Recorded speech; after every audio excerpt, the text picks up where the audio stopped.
What's going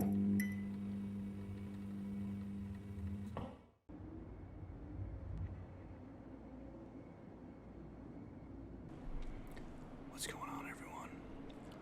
Welcome back to Grocknation.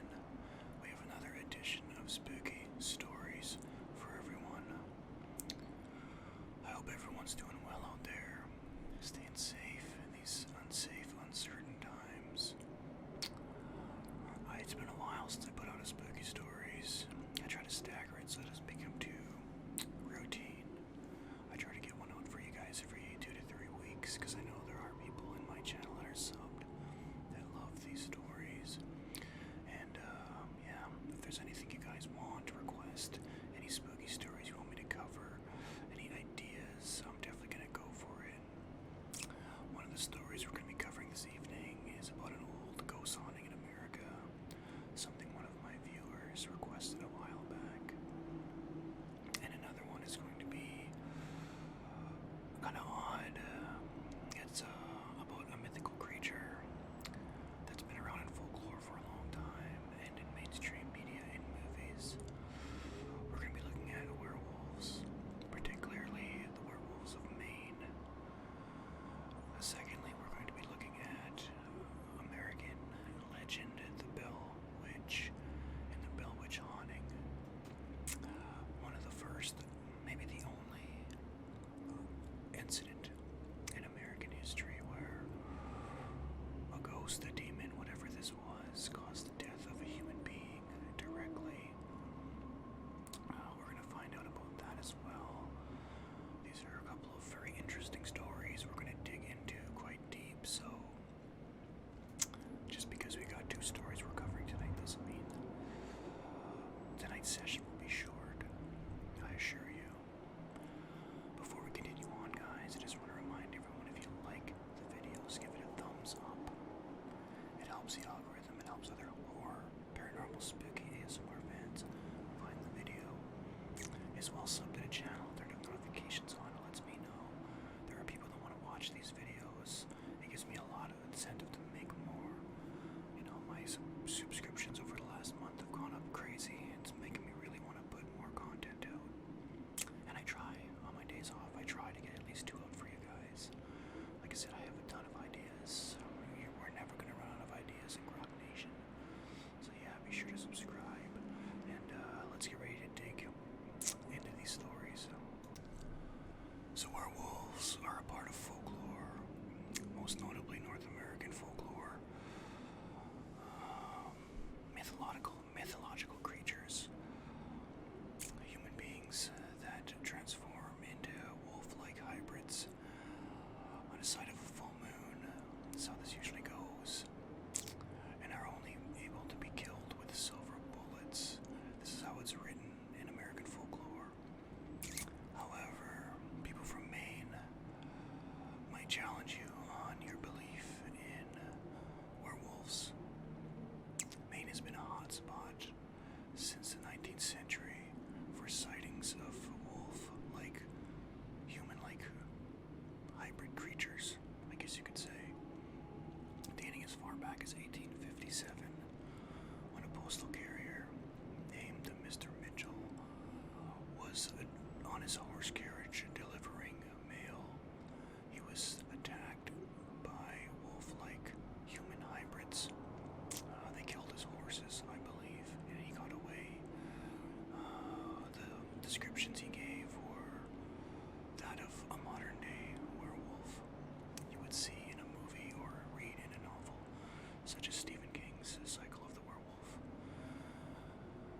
There's also been sightings of these things in the 21st century, as recent as 2011, I believe, or 2013. 2006, there was a picture taken of a strange wolf-like creature that was struck by a vehicle on a highway in Maine. It was a creature that was blamed for killing livestock and other creatures around these farms. A picture was taken and the beast was analyzed. The DNA came back as a rare type of wolf-dog hybrid, something of which they had never seen before. And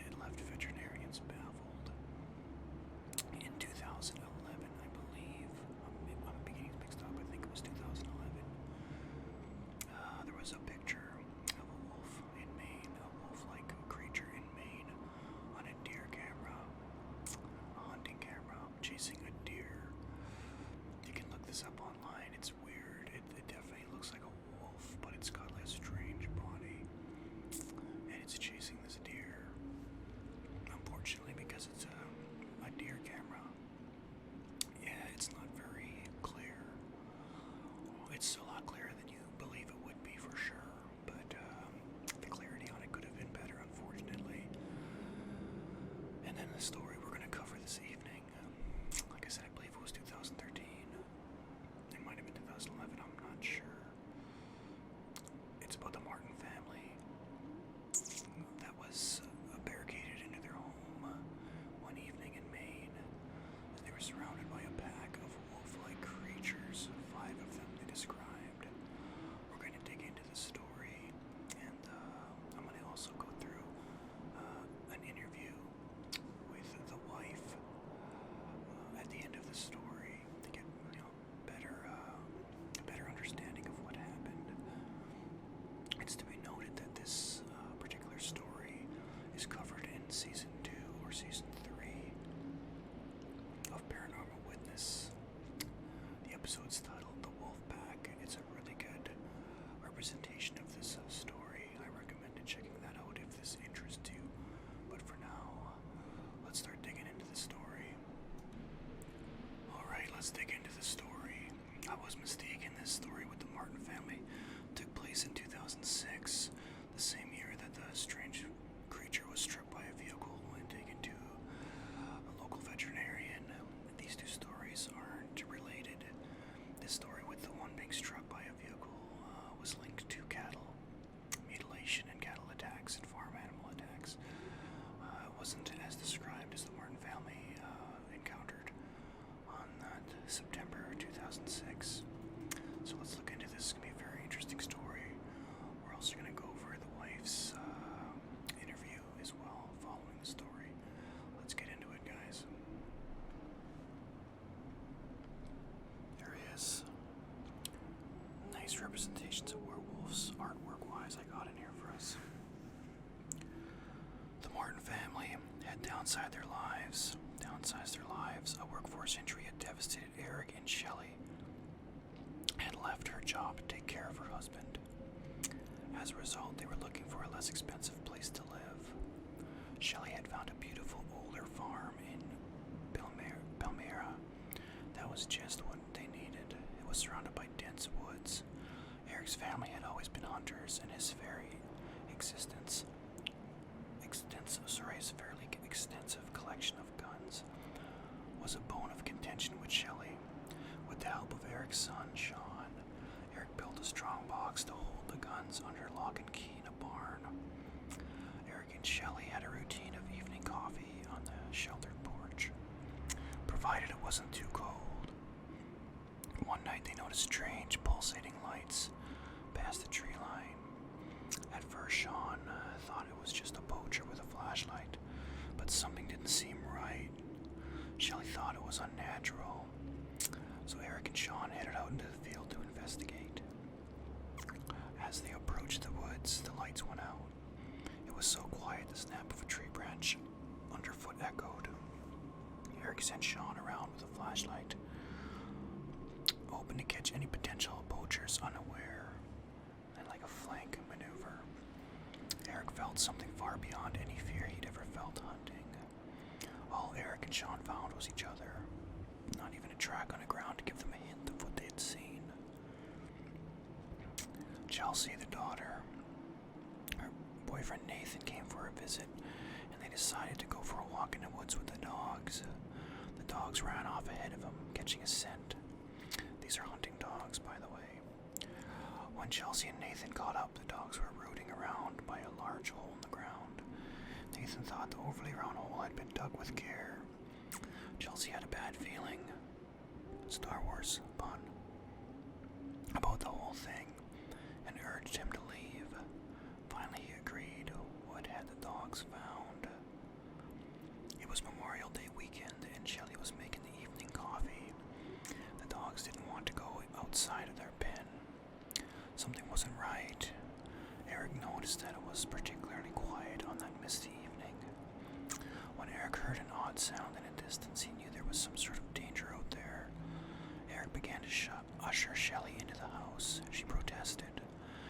when she heard some rustling in the distance, accompanied by 5 sets of eyes looking back at them. She realized the danger. They rushed into the house and locked the door. The eyes they described were fluorescent yellow glowing eyes. Eric knew it wasn't a bear, but it was huge and dangerous. The guns were in a barn, and Eric wasn't sure his family was safe in a house. Eric wanted to get the guns, but Shelley told him to stay. She went up to Chelsea's room and woke her daughter. Chelsea was half awake when she looked out the window, but laid back down and went back to sleep. All 5 of the creatures were still there. One stood on its hind legs and looked right at Shelley. Eric felt an instinct to protect his family. With the creatures in a distance, he thought that he might be able to get the family car backed up close enough to get them out. Even with his disability, Eric went outside. Shelley went through the house, closing the windows. She finally found the 2 hunting dogs hiding in a shadowed corner.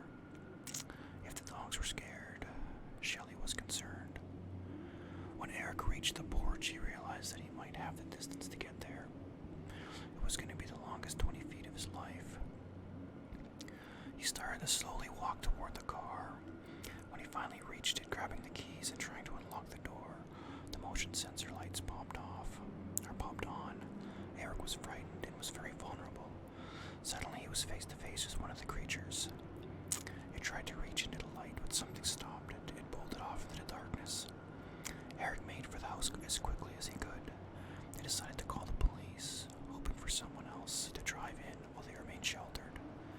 The police didn't take them seriously, telling Shelley to close the windows and lock the doors. Nobody was coming. They were on their own. Shelley set up a view from Chelsea's window. She could see the whole farm from there. Eric was downstairs, frustrated and upset. Then it occurred to him that the creatures were either afraid of the light or hurt by it. That had to be why they hadn't attacked him. He made the decision to use the light to get out to the barn and fetch a gun.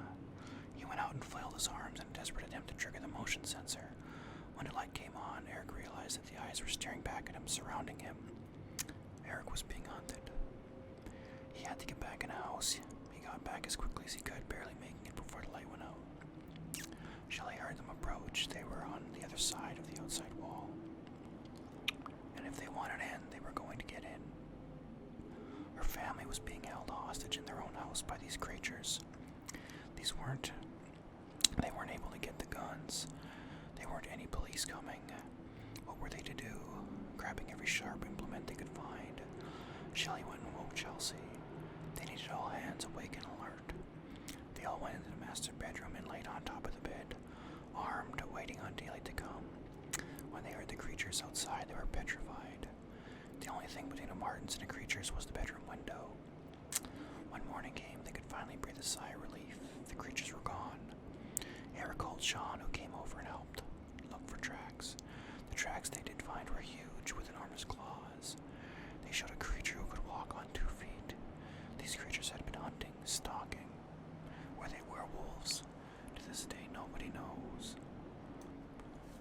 So now we're going to go through an interview done with Shelley Martin, the wife. Interviewer, do you have any theories on what could have caused the strange white lights in a forest? Did they happen again? Shelley, we did have several theories. We tried to figure it out. It didn't happen after that episode. It started 3 weeks before the episode, and we thought anything from like a hunting light, like a lot of hunters when they are getting ready for season, deer season, moose season, whatever season. They put cameras, wildlife cameras up to see if there's a pathway for the wildlife. We found out it wasn't that. We didn't know. We thought maybe it had been something like a UFO. I've never seen a UFO. But that was something we considered. We even considered maybe someone was up in the tree doing it on purpose, and it was a joke. Found it wasn't that either. So yeah, we had a few theories, but we never landed on anything, any one thing. And it didn't happen after these beasts appeared. Interviewer, what was going through your mind when you first saw the set of eyes staring back at you in the yard? Were you able to see the animals' bodies at all? Shelley, when we were sitting there, of course, it was around 10 at night, and to this day, I don't know how Eric, my husband, could have felt something. It was like a sixth sense. He said, you need to get in the house. Now, when I shined the floodlight, I had this huge floodlight that I could see forever with it, hundreds of feet. But these were only about 20 feet from us. There were 3 that were crawling towards us. So I didn't see the 5 all at once, I saw the 3. And when I put the light on them, that's what the shock was. Even 4 seconds could feel like 4 hours, you're just mesmerized. And they got up, but they went sideways and they stayed together. And all I could think of, the leg, the thigh going down to the leg, the thigh reminded me of a kangaroo. And the foot, what was odd about it, it was a very long arch and a heel like a human.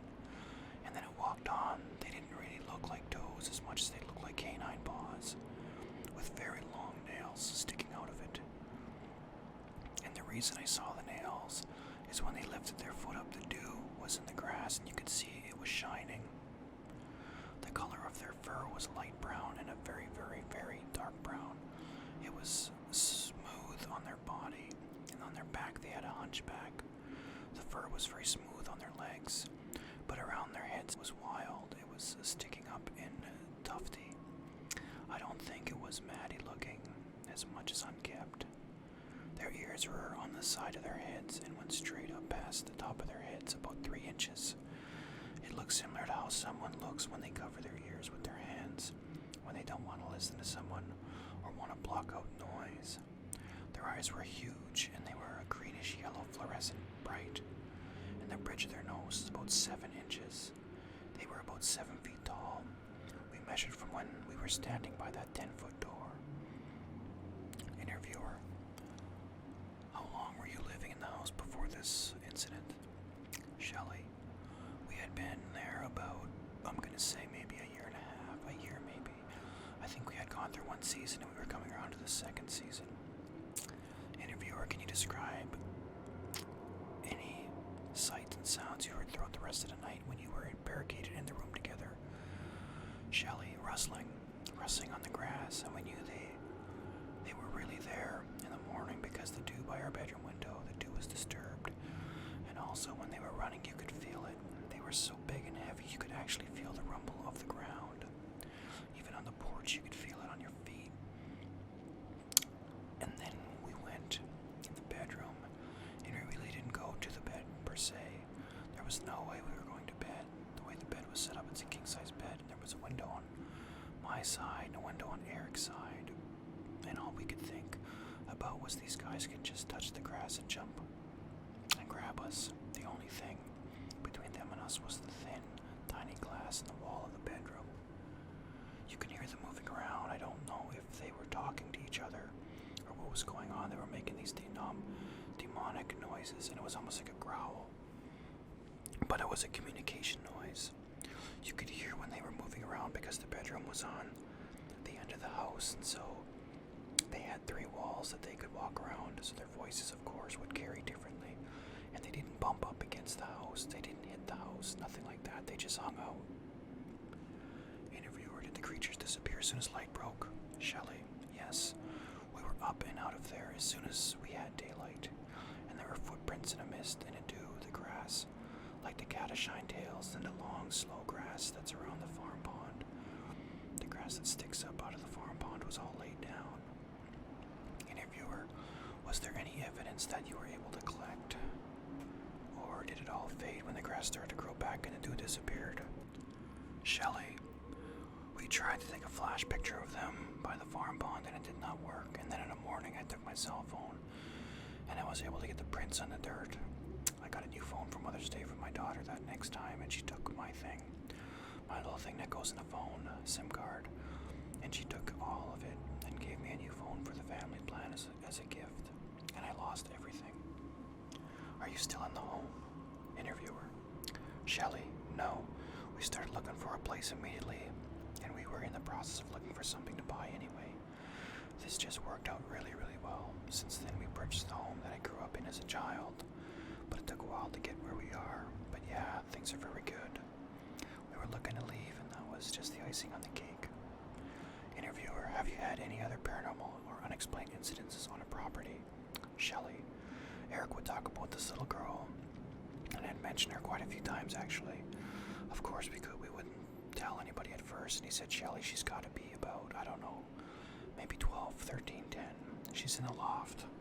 And I said, I swear, I heard something on the stairs. I looked, it doesn't look like she really knows I'm there. She's got braids and she's unkept. She has these boots on that lace up, the leather ones, and an old outfit on. But she looks mean, she doesn't look happy, and she never really has eye contact with him or anything. While he'd mentioned her being outside, being in the house, and it wasn't a big deal for either of us. If that's all that's gonna happen, that's great. Interviewer, any questions run through Shelley's mind about the back incident? Shelley, you wonder things, are they still around? Is there a mental telepathy thing that goes on? Do they follow you? How many people have seen these things? What are they? We went through every scenario. Are they the people dressed in suits with these funky glasses they can put on? But there's no way they could be 7 feet tall. It is some joke with a hologram. Is it some joke with a hologram? Well, I'm not that important for anyone to give a darn whether or not this happens to me.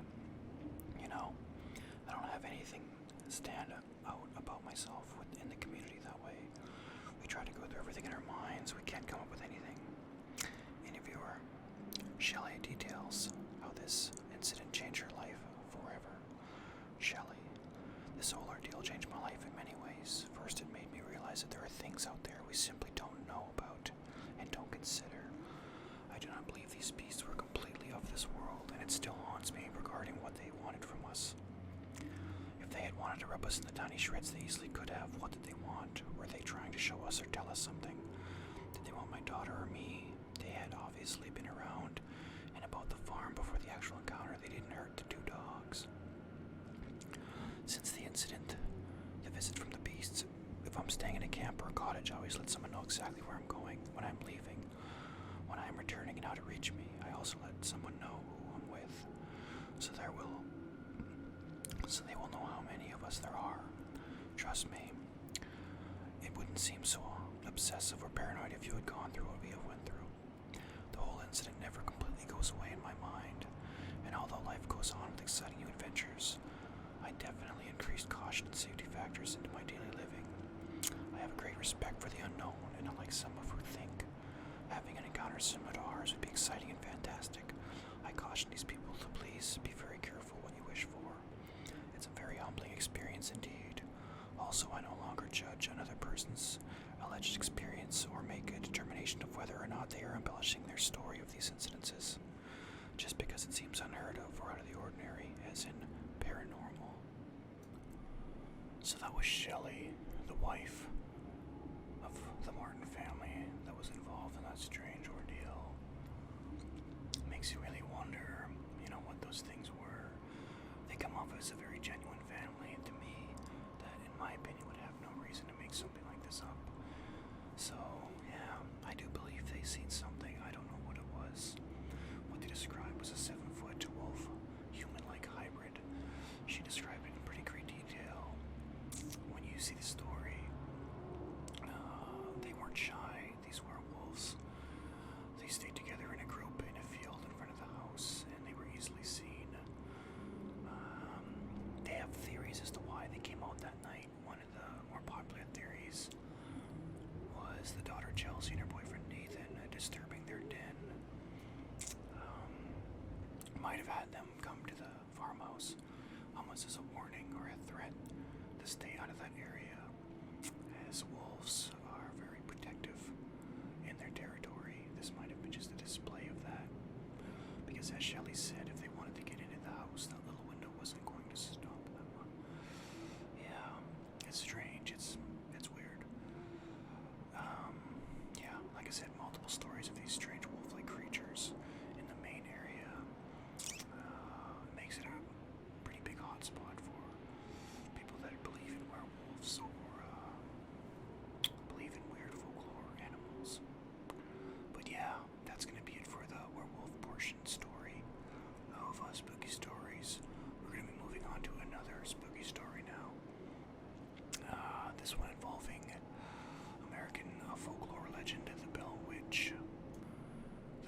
Witch is a famous 19th century folklore legend out of Tennessee.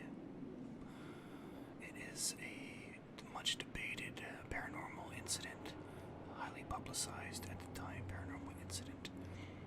Of what exactly this witch was, many in the paranormal world, and myself included, if this thing was real, I do believe it was a demon, it wasn't a witch, and I am under the impression, as many people are, that this was a curse brought across John Bell from a rival family, as you guys will find out shortly. And this is what transpired in these stories. I believe it was a curse from a witch. Fittingly enough, maybe that's where the name the Bell Witch came from. This house, I believe, is still around today. You can visit it in this town in Tennessee. There was a movie on it called American Haunting. It was a great movie if you guys hadn't seen it. Yeah, that's the Bell Witch. We're going to get into it right now, guys. So let's get into it. There's one of the movies, The Bell Witch, by Brent Mohan. I'm not sure, I've never read that book. The Bell Witch, or the Bell Witch Haunting, is a legend from southern United States folklore, centered on the 19th century Bell family of northwest Robertson County, Tennessee. Farmer John Bell resided with his family along the Red River in an area currently near the town of Adams. According to legend from 1817 to 1821, his family in the local area came under attack by a mostly invisible entity that was able to speak, affect the physical environment, and shapeshift. Some accounts record the spirit also to be clairvoyant and capable of crossing distances with superhuman speed. In 1894, newspaper editor Martin V. Ingram published his authenticated history of the Bell Witch. The book is widely regarded as the first full-length record of the legend and a primary source for subsequent treatments. The individuals recorded in the work were known historical personalities. In modern times, some skeptics have regarded Ingram's efforts as a work of historical fiction or fraud. Other researchers consider Ingram's work a nascent folklore study and an accurate reflection of the belief in the religion during the 19th century. While not a fundamental element of the original record legend, the Bell Witch Cave in the 20th century became a source of continuing interest, belief, and generation of lore. The contemporary artistic interpretations, such as in film and music, have expanded the reach of legend beyond the regional confines of the southern United States. Alright, let's get into the actual story here, guys. In his book, An Authenticated History of the Bell Witch, author Martin V. Ingram published that the poltergeist's name was Kate, after the entity claimed at one point to be Old Kate Batts' witch, and continued to respond favorably to the name. The physical activity centered on the Bell's youngest daughter, Betsy, and her father, and Kate expressed particular displeasure when Betsy engaged to a local named Joshua Gardner. The haunting began sometime in 1817, when John Bell witnessed the apparition of a strange creature resembling a dog. Bell fired at the animal, but it disappeared. John's sons, Drew Bell, approached an unknown bird perched on a fence that flew off and was of extraordinary size.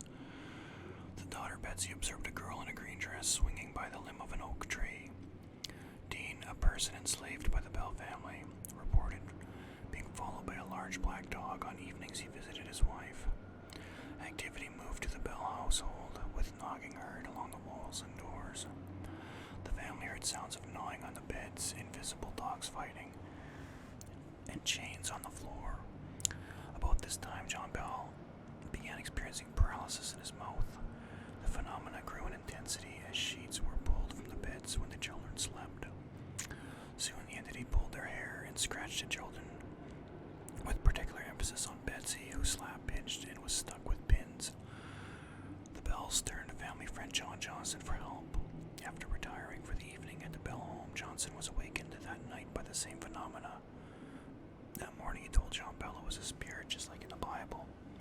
Soon word of the haunting spread, with some traveling great distances to see the witch. The apparition began to speak out loud and was asked, "Who are you and what do you want?" And a voice had answered feebly, "I am a spirit. I was once very happy, but have been disturbed." The spirit offered diverse explanations as to why it had appeared, trying its origins to disturbance of Native American burial mound located on the property, and sent Drew Bell and Bennett Porter on an unproductive search for buried treasure. With the emergence of full conversations, the spirit repeated word for word 2 sermons given 13 miles apart at the same time. The entity was well equipped with biblical texts and appeared to enjoy religious arguments. As another amusement, the witch shared gossip about activities in other households, and at times appeared to leave for brief moments to visit homes after an inquiry. John Johnson, a son of James, devised a test for the witch, something no one outside his family would know, asking the entity what his Dutch stepmother in North Carolina would say to the slaves if she thought they did something wrong. The witch replied with his grandmother's accent, "Hut tut, what has happened now?" In another account, an Englishman stopped to visit and offered to investigate. On remarking on his family overseas, the witch suddenly began to mimic his English parents. Again, at early morning, the witch woke him. The voices of his parents worried, as they had heard his voice well. The Englishman quickly left that morning and later wrote to the Bell family that the entity had visited his family in England. He apologized for his skepticism. At times, the spirit displayed a form of kindness, especially towards Lucy, John Bell's wife, the most perfect woman to walk the earth. The witch would give Lucy fresh fruit and sing hymns to her, and show John Bell a measure of respect. John Bell Jr., a level of respect, referring to John Bell Sr. as Old Jack. The witch claimed she intended to kill him, and signaled this intention through curses, threats, and afflictions. The story climaxes with the Bell patriarch being poisoned by the witch. Afterward, the entity interrupted the mourners by singing drinking songs. In 1821, as a result of the witch's treatment, Betsy called off her engagement to Joshua Gardner. Subsequently, the entity told the family it was going to leave, but return in 7 years in 1828. The witch returned on time to Lucy and her sons Richard and Joel with similar activities as before, but they chose not to encourage it, and the witch appeared to leave again. Several accounts say that during his military career, Andrew Jackson, future president of the United States, was intrigued with the story of his men, and his men were frightened away after traveling to investigate. In an independent oral tradition in the vicinity of Panola County, Mississippi, the witch was the ghost of an unpleasant overseer John Bell murdered in North Carolina. In this tradition, his spirit falls in love with the central character Mary, leading to her death. The account is reminiscent of vampire lore. The supernatural powers attributed to the Tennessee spirit have also been compared to that of a jinn in mythology. In the manuscript attributed to Richard Williams Bell, he wrote that the spirit remained a mystery.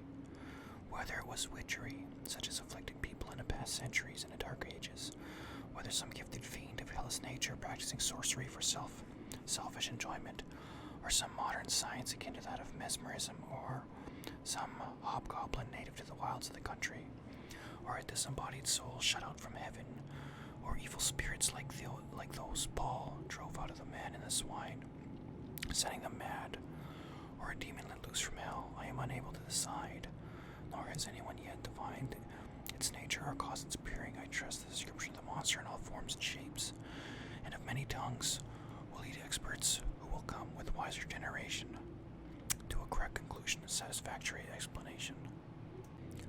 Now we'll take a look at some sightings / incidences that have taken place, including around the Bell Witch in the 20th century. A prophecy was reported by May 1903 that the witch could return on a centennial of the Bell family arrival in Tennessee.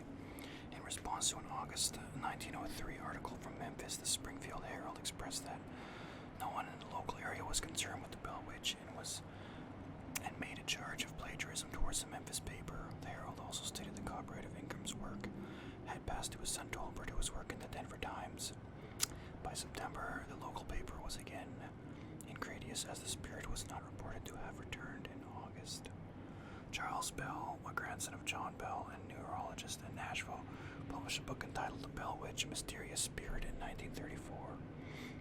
In the work, he recounted stories he stated were told to him by his great-aunt Betsy later in life. This included another account of Andrew Jackson's visit and a boy trapped in the Bell Witch Cave and pulled out of the cave feet first by the witch. Bell also detailed a series of prophecies he stated were given to his ancestors in 1828 by the spirit, including a declaration the witch was set to return again in 1935, 107 years after her last visit to the Bell family. In 1937, there were reports of quirky events. Louis Garrison, owner of the farm that included the Bell Witch Cave, heard unexplained noises coming from inside. Bell descendants described the sound of something rubbing against the house, a paper-like object that flew out of the door and re-entered through a side door, and faint music heard from a piano. A group from the local Epworth League were reported to have attended a wiener roast in a rock quarry near the Bell Witch Cave on July 29, 1937. The group were joking about the legend when they saw a figure of a woman sitting on a cliff over the cave, causing many to flee. According to the newspaper, a minister in the group later claimed to have investigated and discovered it was a moonlight on a rock. The second report concluded with a weather report that the moon was barely noticeable that night. Jim Brooks published in 2015 that his mother was in attendance at a roast and relates that the minister caught up to the youth on the road in the town after discovering no explanation for the figure. In November 1965, an article was published involving an antique oak rocking chair said to have been previously owned by Charlie Willett, a Bell descendant. The rocking chair was acquired in Willis Estate by Miss J.C. Adams, owner of an antique shop on US 41. A customer sat down in a chair after learning it was not for sale while rocking in the chair, asked Miss Adams if she believed in the supernatural. 2 weeks later, the customer's daughter visited the home Miss Adams and said after her mother had left and visited the Bell Cemetery, a voice told her to stand up, look around, you will find something of much value. After some car trouble, the woman walked out into the field and found a black iron kettle turned over. She turned the kettle over and found a pearl buckle in the grass. The woman's daughter reported a jeweler estimated the buckle to be 160 to 200 years old. Attorney Charles Roman Willett, son of Sarah Elizabeth Bell, began an interest in the newspaper business at 16. After some time playing professional baseball and working other newspapers, Willett became the first managing editor of the Nashville Tennessean in 1907, while teaching himself law. A mayor of Adams and a member of the state legislature, Charlie Willett, was known for his reliability. Every Sunday, Willett would accompany his sweetheart, Miss Jerry Cullum Gardner, for ice cream in Clarksview and dinner at Richardson's restaurant on their return home. According to community lore, the couple never married so as not to tempt fate, as they descended from the Bell and Gardner families respectively. Jim Brooks relates that a family member detailed family obligations as the likely explanation. Brooks inquired what the couple thought about the rumor in the 1960s. Jerry Gardner explained if Charlie would have ever asked her to marry him, she would assent. When Brooks related this to Charlie Willett, he immediately smiled, pulled his thumbs through his suspenders, and said, "Oh, she said that, did she?" Bonnie Hanlon in 1977 recounted a time during her childhood in 1944 when she was exploring the cave. She left English class playing hooky and borrowed a lantern from Miss Garrison. The cave owner, she reported to have explored the cave with her friends for several years. While she was inside, her lantern blew out despite no breeze inside the cave. She managed to relight the lantern and blew out again. Terrified, she crawled along the water path of the cave in the dark until she reached the entrance, where she saw an opened can of pork and beans and marshmallows. Later that evening, she learned law enforcement discovered two escaped fugitives in the back of the cave. She credited the witch with helping her avoid them. A visit in 1977 was reported of 5 soldiers from Fort Campbell to the Bell Witch Cave. One of the soldiers was sitting on a rock and expressed skepticism of the legend when something grabbed him around the chest. In 1986, Grock's birth year, by the way, star writer David Gerard for the Tennessean and photographer Bill Wilson, the later also a member of the National Speleological Society, were given permission to sleep in the cave overnight. While in the first cave room, they heard a noise from deeper in the cave, Jared estimated at 30 yards. Subsequently, an unwavering groan, repeated again with greater volume and accompanied by several hard thumps. When it began a third time, the men retreated to the gate entrance. They explored the writing to the lights, or wiring to the lights, looking for a reason for the noises. They went back to the first gate, but heard a rumble near the entrance. Walking back to the entrance, they discovered the rumble was noise from a jet. As they reached the gate, a loud, high-pitched scream emanated from the cave. The journalist left and did not spend the night. In 1987, H.C. Sanders, owner of a nearby gas station, reported 20 years earlier he ran out of gas near the Red River across from the Bellwitch Cave. He began to walk towards town when a rabbit came out of the woods and began to follow him. Sanders walked faster, but the rabbit kept pace, even as he broke out in a run. After a mile, Sanders sat down on a log to catch his breath. The rabbit hopped up on the other side of the log, looked at him and said, "Hell of a race we had, wasn't it?"